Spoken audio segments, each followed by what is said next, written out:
Greetings, this is Starseedscotty sharing an astrological horoscope for April the 27th to May the 4th. Be with you. I like to say that from Star Wars. May the 4th be with you. The Force is in us all. And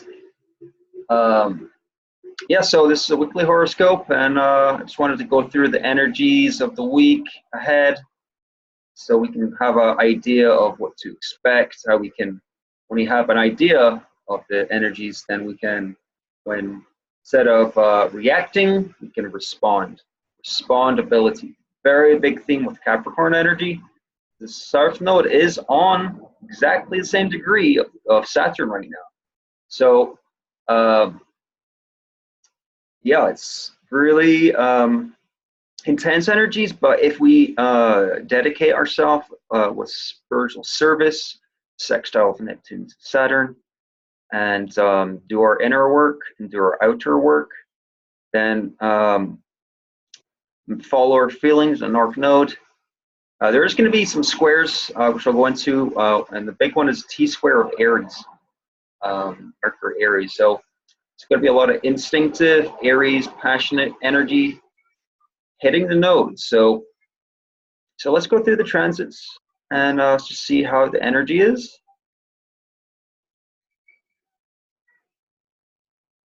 Let's see. All right, here we go. I thought I'd put my little plant here, my plant pet. This is bamboo, lucky bamboo in Chinese. A lot of Asian culture here in Hawaii, and I've learned a lot to balance the East and West. The Eastern Asian culture is they have a mastery of the right brain, the artistic brain, expressive brain. And the Western, where I come from, in Europe, Scotland, has a big emphasis on the left, the logical and the rational. But when we combine both, we can do a lot of transformation and a lot of healing. So right now, Moon is in Aquarius, so detaching our emotions so that we can intellectually see the big picture. And there's an air trine to Mars. So that's really good for us to explore the information that we're gathering with Mars, seeing how our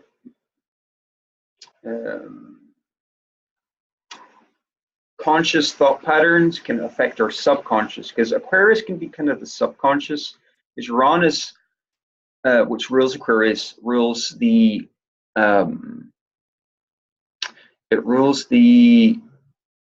kind of like the subconscious, the plane of us where we connect to our multi-dimensional personalities.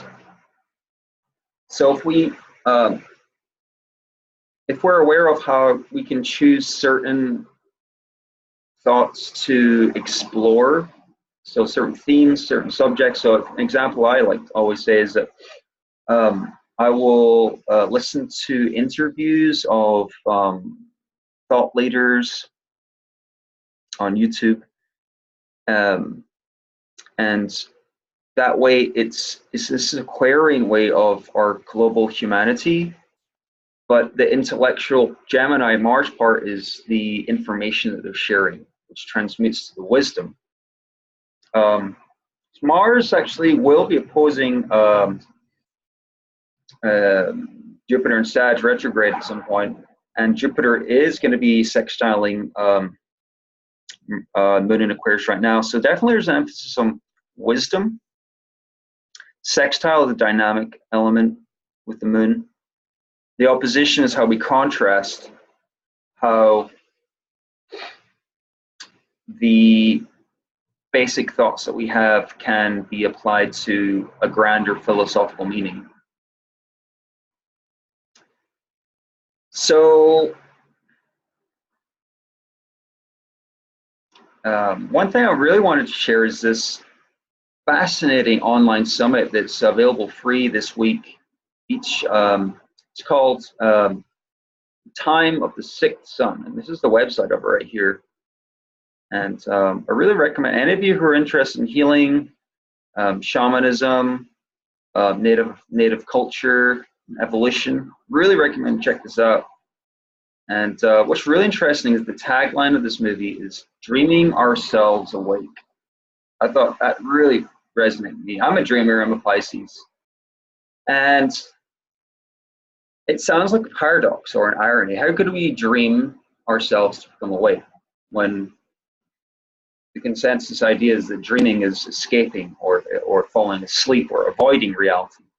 But the shamanic stories of journeying and astral projection and vision quests and exploration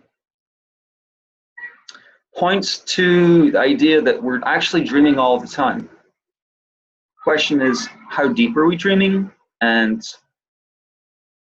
what reality are we exploring? So this is a multidimensional reality, and the choices we make when we dream Mars and Gemini will allow us to explore and to tap into the dimension that we seek, and that's how powerful we are as creators. And this energy, to me, is quite a bit to the square that's been occurring. I didn't mention it last week, but Mars and Gemini has been squaring Neptune. And so the part of that challenge is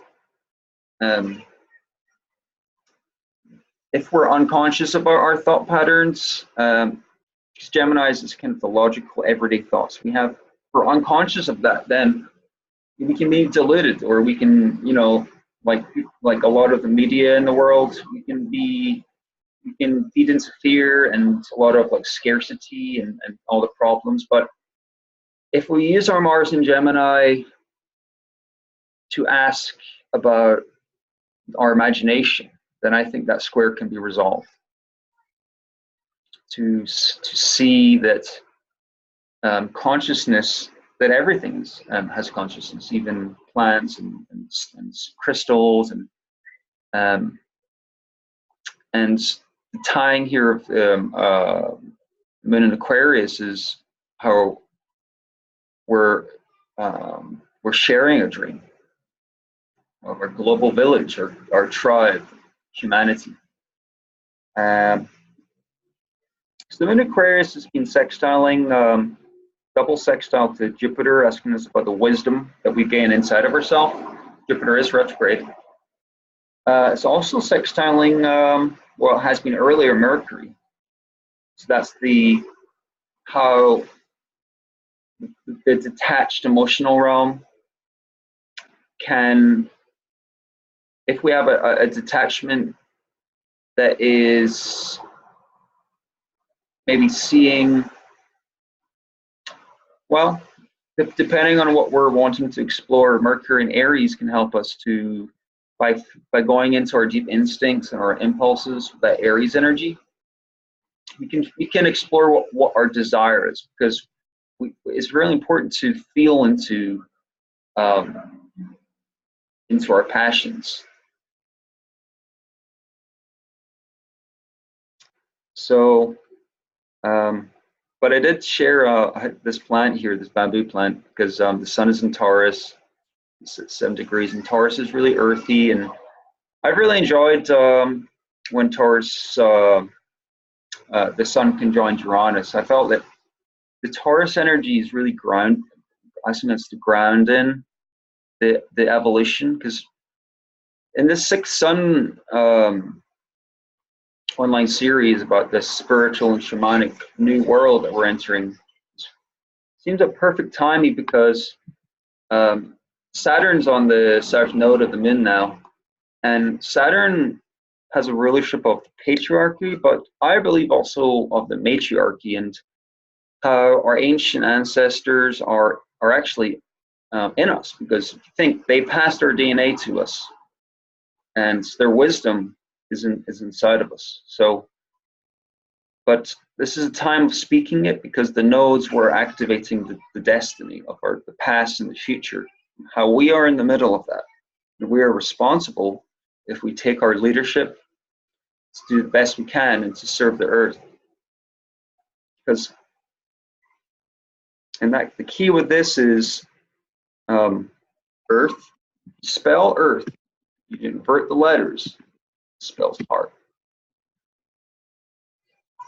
I think that's no coincidence, because, as I said in the last video, healing is an art of the heart. But Aquarius would say it's a science of the soul as well. So we're combining both. And when we understand what our soul, a little bit of it, then we can use that wisdom, that intellectual wisdom, to feel into what the truth is with our heart. It's very important to do that, because information alone, they say the road to hell is paved with good intentions.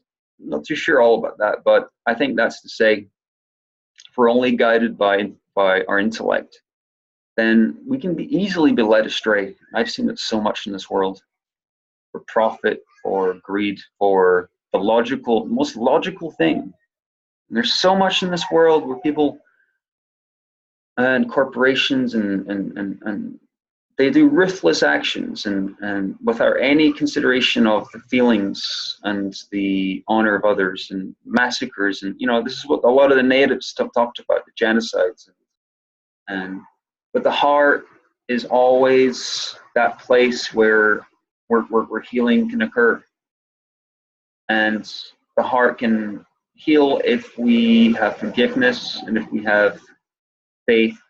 Neptune sextiling Saturn's can help with that for sure.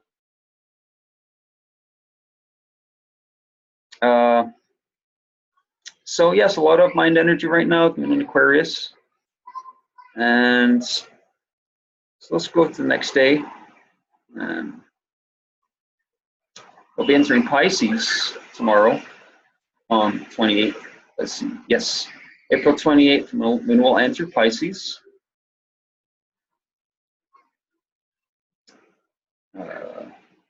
There it is. Sextiling Uranus. So the water-earth trine sextile can help us feel the earth, because Taurus is central and Pisces is spiritual. And if we find things that make us feel good, so I like essential oils, I've said before, and really nice foods and drinks. Taurus is very much about food. That can help us to have a divine connection, to see the sacred, and have gratitude and honor.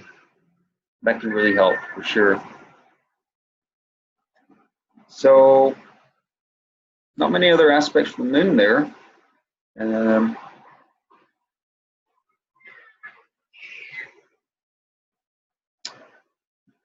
a big stellium here in Aries.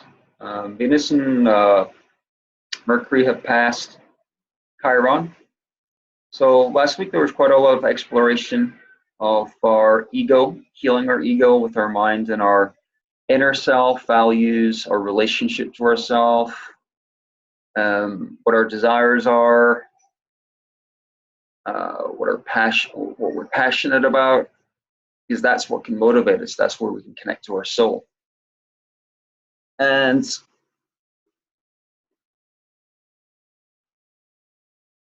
the Aries stellium is not making too many aspects right now to other planets, so they're just going to be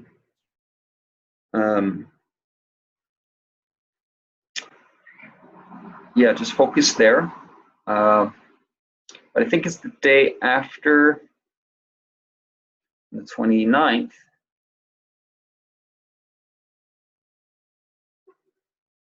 Yeah, the 29th. This is where there's going to be quite a bit more action. This is because Mercury in Aries will be squaring Saturn, and the North Node in Cancer, T-square. So I think we'll be aware of quite a bit of this, because Mercury is the closest planet to the Sun. Mercury is our minds. Mercury is in Aries is our instinctive thought processes. So it can be a bit of survival energy coming here of, especially the South Node and Saturn with Pluto there. Physical security is Capricorn, South Node, but the North Node is the emotional security. And Mercury in Aries is like, what choices do we make on a daily level to balance those? The opposition of North and South Node, it's about balancing emotional and physical security. And Venus will be approaching that. Venus is not really in the picture just yet, so it's really focused on our mind. And with Neptune here, with Neptune adding a big spiritual connection, much more emotional, very sensitive to this energy. And that is, the Moon and Neptune will be sextiling Saturn then. So when that square is activated, I think the Moon will activate the square for sure. The Moon is the fastest transiting planet. So it kind of sets the tone.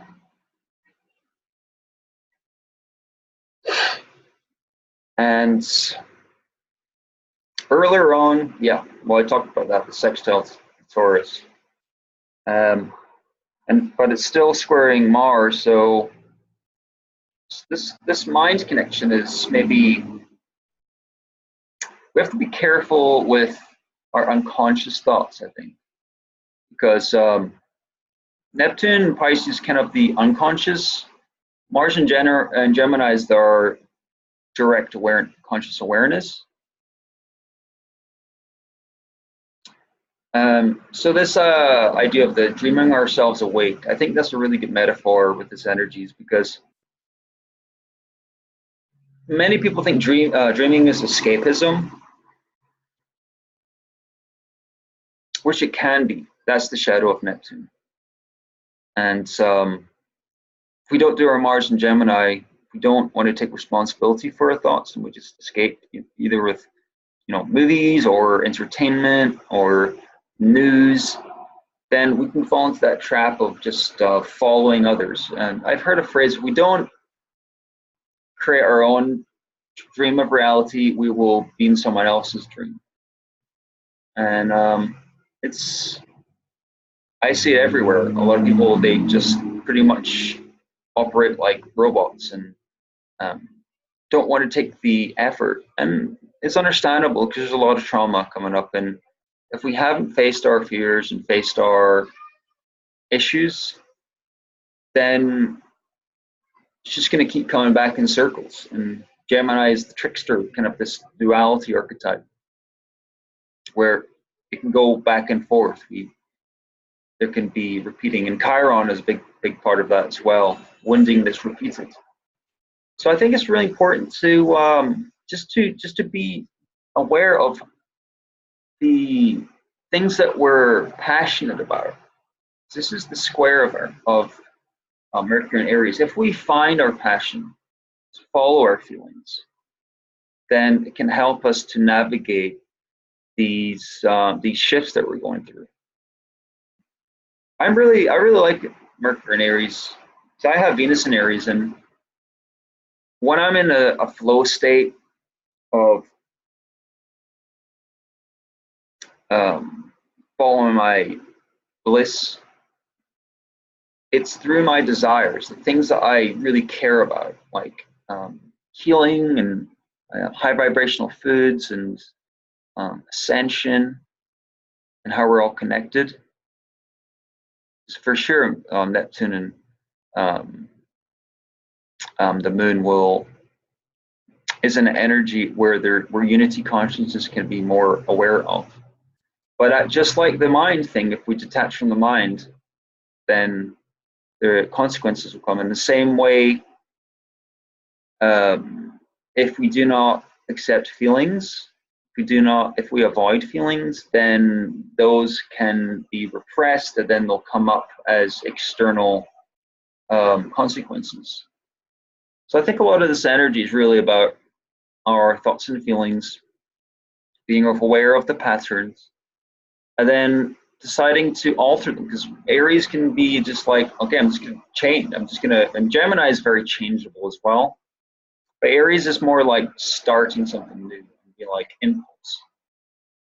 So I think that impulsive nature, if we use it in the right way, which really, when we really enjoy something, or it's not always enjoyment, it's something that we care about. It's the North Node in Cancer of this sensitivity, trining with the moon, and so 2 degrees from Neptune as well. Because if we really care, put our heart into something, then it can become effortless. Instead of forcing something, we can actually be a conduit of source. Source being the universe, the fractal of the universe that we are.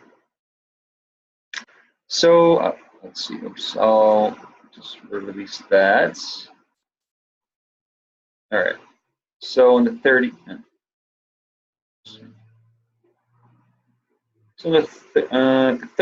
the moon will still be in Pisces. It'll be squaring Jupiter earlier in that day. So that's another mental square. Actually, a T square. Yeah. So this day is going to be, yeah, some stuff's probably going to come up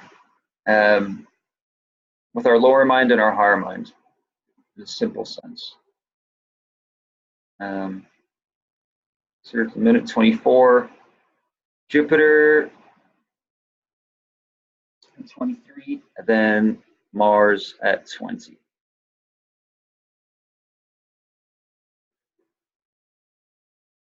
So the moon Pisces is really sensitive. Mars in Gemini, I think it's going to be, like I talked about, changeable ideas, but looking for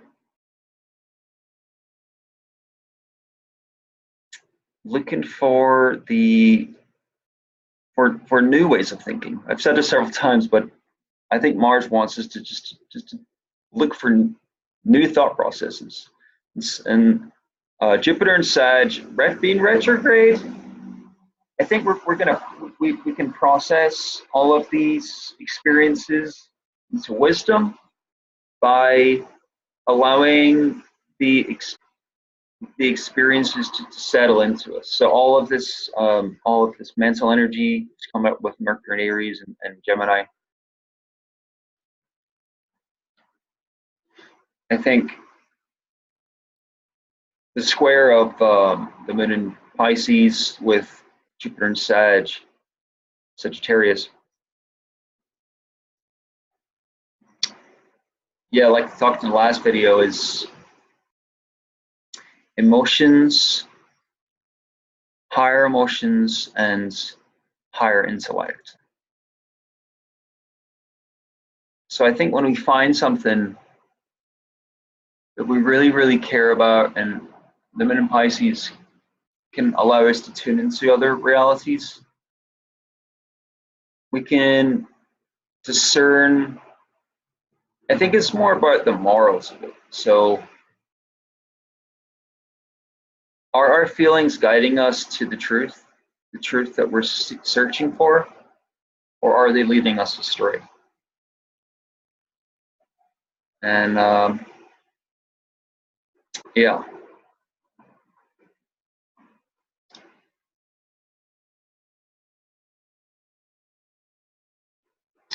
So sun will be 10 Taurus. I think what's the next day? Yeah, so the next day, we're going to have a lot of Aries energy. Yeah. So May the 1st, May Day. There we go. Yeah, so the moon will be 6 conjoining Chiron. So there might be some healing crises coming up. Whether feelings, yeah. Chiron's not really making any aspects to any planet, so I don't think this is going to be activating too much. But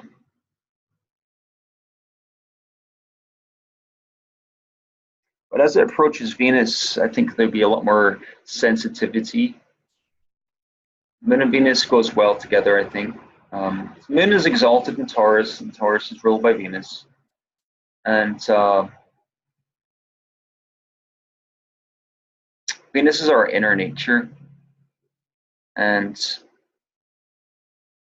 I think it's when the moon approaches, yeah, Mercury, that's when that T-square will be activated. So that's going to be a little bit later on. So let's see when that is.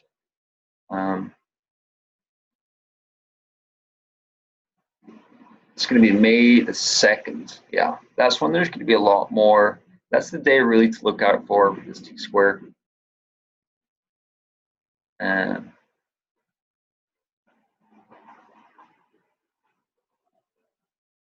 There's a moon at 18, joining Mercury at 23. Yeah, that's going to activate. So that's the time to pay attention to thoughts and feelings. Anger could come up, but I always say transmute anger into passion. Because this anger, there's a spiritual quote that said to have anger is like eating poison and expecting it to affect the other person. And I think it's understandable to be, because Aries is very impulsive and triggering can occur just through the stresses of life. But when we see a trigger, instead of reacting, we can respond. And respond with the right thing that we believe is the right way to do. That's to be responsible with the Saturn energy and feeling into the destiny that we want to call with North Node in Cancer.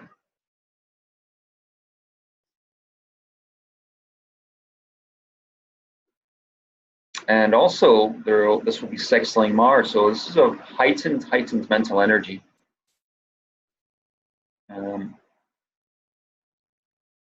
Yeah, this is probably one of the biggest aspects of the week. So I would really suggest pay attention to this day, see what comes up.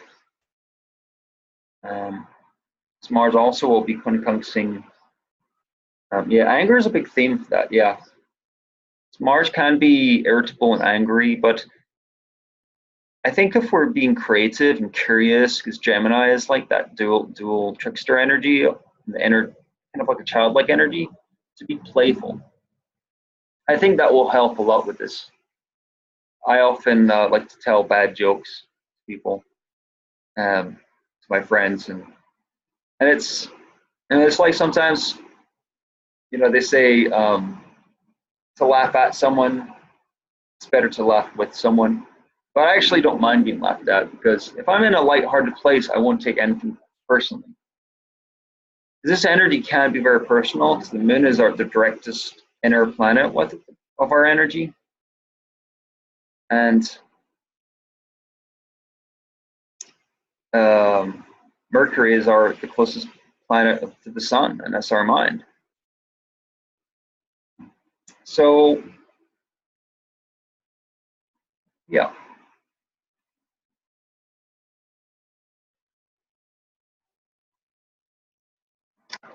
So the next day, we're going to have Taurus with the moon, mid-3rd. Conjoining Uranus. So this is a day to really look out for, sure, just to tune into this. This is an opportunity to tune in to what Uranus and Taurus is all about. So when the moon's there, you can feel the vibration of Uranus. And I've been feeling a lot more groundedness with Uranus. And Aries, when Uranus was Aries the last 10 years, it was really like fiery and like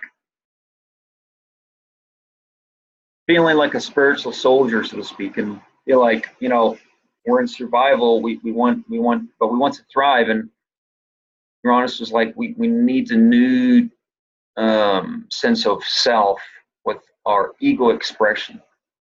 But Uranus in Taurus is like much more sensual, wants us just to be more practical and feel into things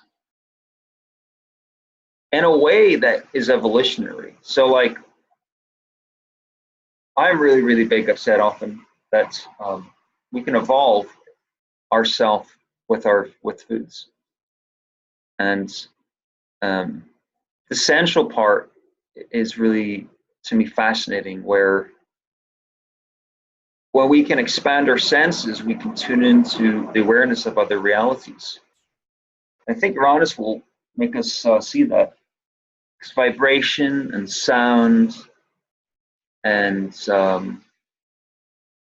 harmonies and frequency, like a radio station, is kind of how the reality works. And we can tune into any station, but we get to that tuning not just with our thoughts, but with our feelings. Feelings, actually, I find, are more powerful at dialing that in, at tuning in. And even the word itself, tune, you think about it, tune is a musical reference. You're tuning an instrument. And that's what our body is, actually. Sound of our soul. And it's through our expression. And I think Uranus and Taurus wants that. But that expression, I think, will come more elegantly when we have self-worth, because that's a big theme of Taurus. And we have to be secure in ourselves and self-confident. In a different way to Aries, because Aries seems a bit more external. Uranus and Taurus is internal, where we can just feel into our senses and then expand from there. I don't see many aspects with Uranus. Sun is going to be sextiling Neptune. 5-degree orbs, not too much. That can help us to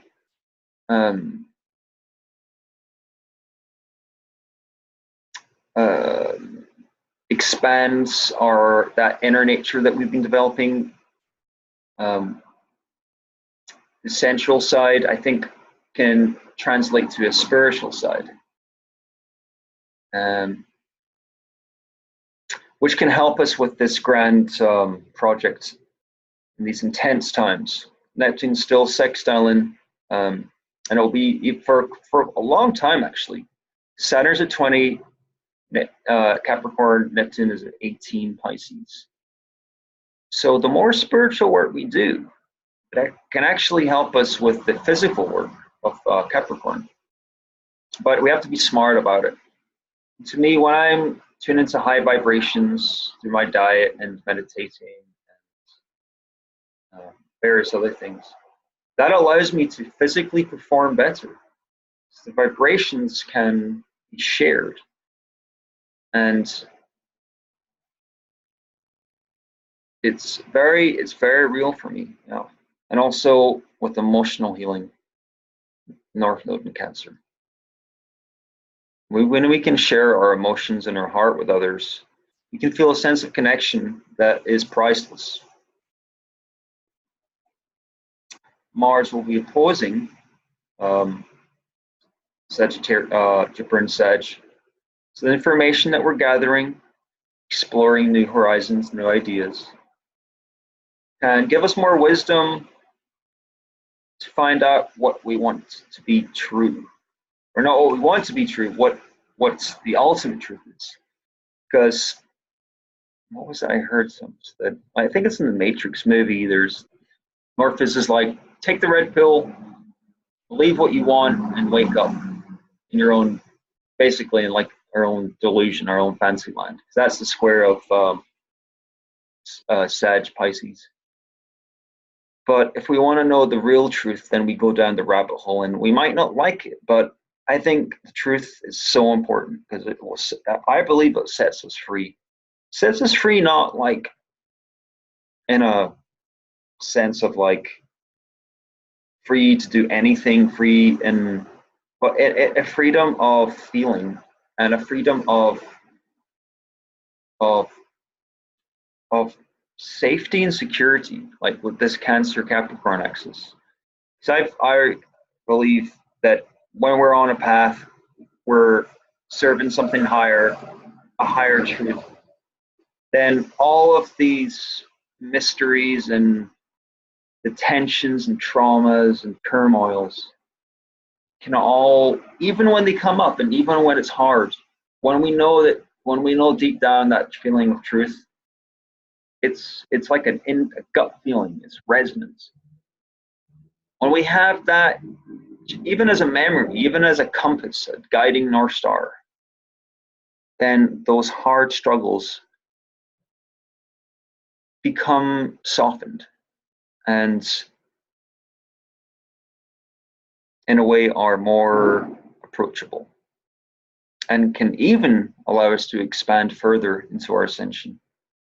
There's a channeler from Sirius called Bashar, you may have heard of him. He said that to go into our evolution, the metaphor he used was it's like pulling back a slingshot, like kids would play with them, or you could say another better one would be an archer. Further back, you pull the string of a bow and arrow. Further back, pulling back is like the tension of the experiences we're going through that are challenging, our karma, our responsibilities, all of the things that are struggles we have.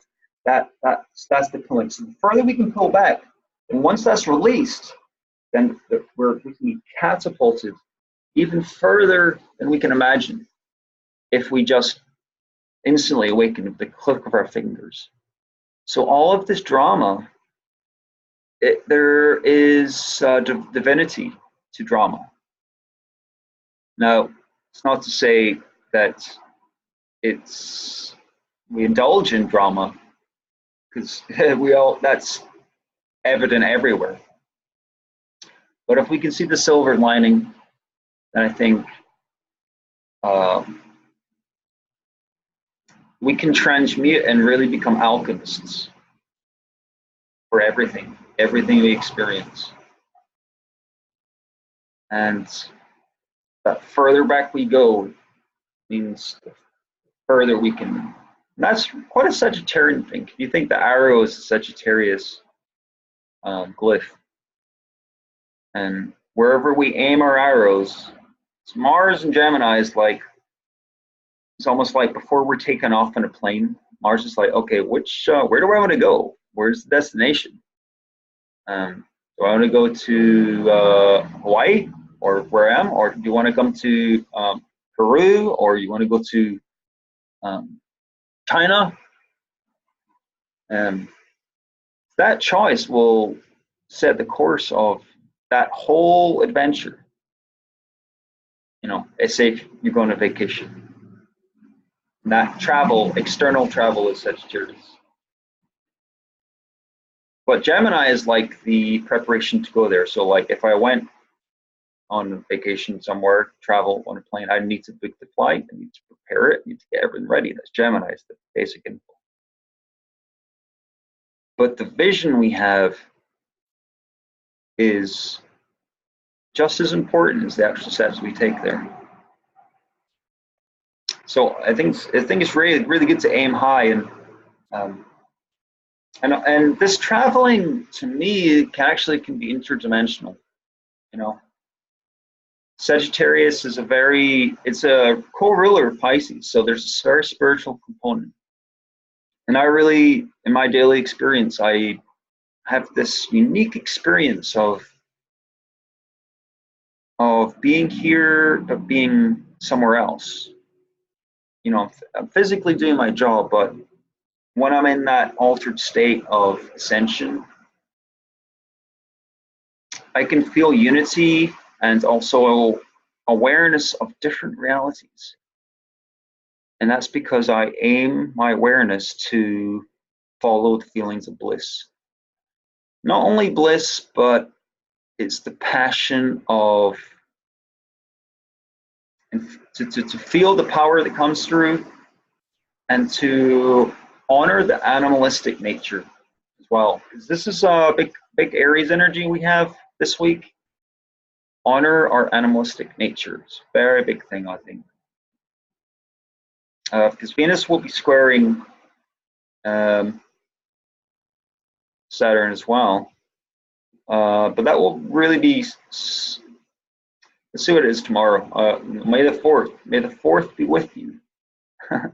That's a silly joke. I like, to me, it's being silly, Gemini, playfulness, because Mars will by May the 4th will be sextile in Mercury. So here's May the 4th. Will be conjoined in the Sun. Where it is.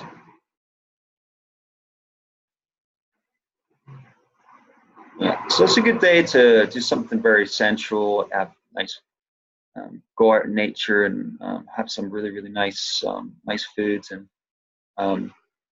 but it's important to be careful not to indulge. Taurus can be indulgent. It's trining Saturn, the Sun, and the Moon. So I think to be responsible is important. It's responsible for what we do. So sextile in North Node. Definitely go for things that make us feel nourished and safe and secure. So prep with friends, family, big thing. And there's also sextiling. So this is a powerful aspect this day. May the 4th is going to be a big day. Sextiling Neptune. Feel something inside of ourselves to connect to something spiritual. So read a spiritual book, or get many things. So I think I'll leave it for that. I'll just keep this short and sweet today. But thank you so much for watching, and keep shining like starseed that you are. Aloha from Hawaii.